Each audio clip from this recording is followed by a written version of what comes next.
রবিবার সকাল ৮টা নাগাদ মাল ব্লকের রানীচেরা চা বাগানের কাছে ১৭ নম্বর জাতীয় সড়কে একটি ছোট কালভার্টের ওপর থেকে নিয়ন্ত্রণ হারিয়ে রাস্তার নিচে পড়ে গেল একটি ট্রাক।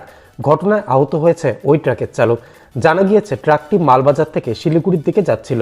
সে সময় কোনোভাবে নিয়ন্ত্রণ হারিয়ে রাস্তা থেকে উল্টে নিচে পড়ে যায়।